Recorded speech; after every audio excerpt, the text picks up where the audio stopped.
નમસ્કાર. અમરેલી વિધાનસભા ખાતે એબીવીપીના આંદોલનને મળી સફળતા.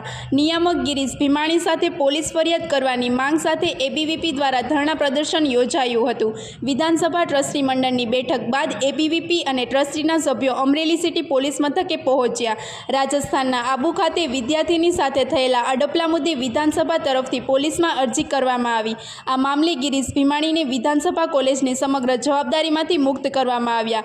તપાસમાં સંપૂર્ણ સહકાર આપવાની લેખિત રજૂઆત પણ વિધાનસભા ટ્રસ્ટ દ્વારા પોલીસને સોંપાઈ.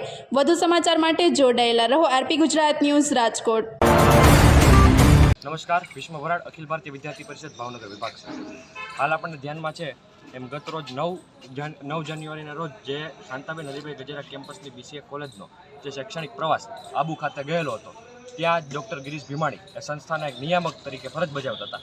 એમના દ્વારા જે અડપલા થયા હતા એની વિરુદ્ધમાં જ્યારે અમારી વિદ્યાર્થી પરિષદ પાસે વિદ્યાર્થીનીઓ આવી, એની જ્યારે અમારી પાસે માંગ આવી, ત્યારે વિદ્યાર્થી પરિષદના કાર્યકર્તાઓ બીજા દિવસે જ્યારે પ્રવાસ ત્યારે પરત ફરે છે ત્યારે ત્યાં હાજર હોય છે. સમગ્ર ઘટનાને જાણવામાં આવે છે. ત્યારબાદ વિદ્યાર્થી પરિષદના કાર્યકર્તાઓ સૌપ્રથમ વખતે વિદ્યાર્થીનીઓને સાથે લઈને અહીંયા પોલીસ સ્ટેશને ફરિયાદ નોંધાવવા માટે આવે છે. પણ ત્યારે ફરિયાદ ન નોંધાવી લઈને વિદ્યાર્થી પરિષદના કાર્યકર્તાઓને બહેનોને એવું કહેવામાં આવે છે કે આ ઘટના જે છે તે રાજસ્થાનમાં બનેલી છે, તેનું જ્યુરિડિક્શન ત્યાં લાગુ પડે છે, જેથી કરીને આ ઘટનાની ફરિયાદ રાજસ્થાનમાં નોંધાવવાની રહેશે. ત્યારબાદ વિદ્યાર્થી પરિષદના કાર્યકર્તાઓ ફરીથી એ કેમ્પસમાં જાય છે, ત્યાં ઉગ્ર રજૂઆત કરે છે. ત્યાંની ઉગ્ર રજૂઆત બાદ કેમ્પસની ટ્રસ્ટી મંડળની બેઠક કરવામાં આવે છે. આ ટ્રસ્ટી મંડળની બેઠકમાં ડૉક્ટર ગિરીશ ભીમાણીને તાત્કાલિક ધોરણે જીવનભર માટે એ કેમ્પસમાંથી બેન કરી દેવામાં આવે છે. ત્યારબાદ ફરીથી જ્યારે વિદ્યાર્થી પરિષદ પાસે પુરાવાઓ આવે છે કે વિદ્યાર્થીઓની છેડતી કરેલી વિદ્યાર્થીનીઓની એને અડપલા કરતા વિડીયો અમારી પાસે આવે છે, ત્યારે અમે મીડિયાકર્મીઓને વિડીયો આપીએ છીએ. એ સમક્ષ આજે દિવસભર અમે વિદ્યાર્થી પરિષદ દ્વારા ઉગ્રથી અતિ ઉગ્ર આંદોલન કરવામાં આવ્યું કેમ્પસ ખાતે.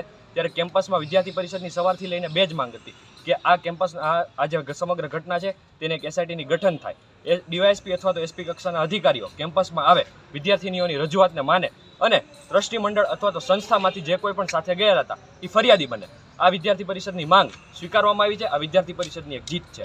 ત્યારે કેમ્પસમાં અમારા ઉગ્ર આંદોલન, ઉગ્ર રજૂઆત બાદ ત્યાંના PI પણ એક આવે છે DYSP સાહેબ સાથે. એ DYSP સાહેબના હોદ્દાની માન મર્યાદા ઓળંગીને વિદ્યાર્થી પરિષદના કાર્યકર્તાઓ સાથે ઘર્ષણમાં ઉતરે છે, વિદ્યાર્થી પરિષદના કાર્યકર્તાઓ સાથે તોછડે ભર્યું વર્તન કરે છે. આ વર્તન પણ વિદ્યાર્થી પરિષદ નિંદનીય છે. આ વર્તન પણ વિદ્યાર્થી પરિષદના કાર્યકર્તાઓ નહીં માની લે. ત્યારબાદ જ્યારે સંસ્થામાંથી માનવામાં આવે છે, ત્યારબાદ સંસ્થામાંથી અહીંયા અમારી સાથે સિટી પોલીસ સ્ટેશને આવે છે. સંસ્થાના ટ્રસ્ટી મંડળના અધિકારીઓ અત્યારે અરજી કરે છે અને અરજી બાદ ત્યારબાદ તપાસ થશે, ત્યારબાદ પોલીસ પોતાનું કામ કરીને આગળ FIR નોંધશે. આ એક વિદ્યાર્થી પરિષદની જીત છે. વિદ્યાર્થી પરિષદનું આંદોલન સફળ છે. મારું નામ ચતુરભાઈ ખોડાભાઈ ખોંટ. હું વિદ્યાસભા મંત્રી અને વ્યવસ્થાપક તરીકે મારી ફરજ બજાવું છું. થોડા સમય પહેલા અમારે BCA કોલેજમાંથી સ્ટુડન્ટો પ્રવાસે ગયેલા અને ત્યાં કંઈક અનિચ્છનીય બનાવ બનેલો. એ જે અમોને અહીંયા બીજે દી સવારે જાણ થાય, તાત્કાલિક અસરથી અમે એના નિયામકને અમે છૂટા કરેલા છે. ત્યાર પછી વિદ્યાર્થીઓની જે માંગ હતી FIR કરવા માટે, તો એમાં પણ અમારો પૂરેપૂરો સહયોગ છે.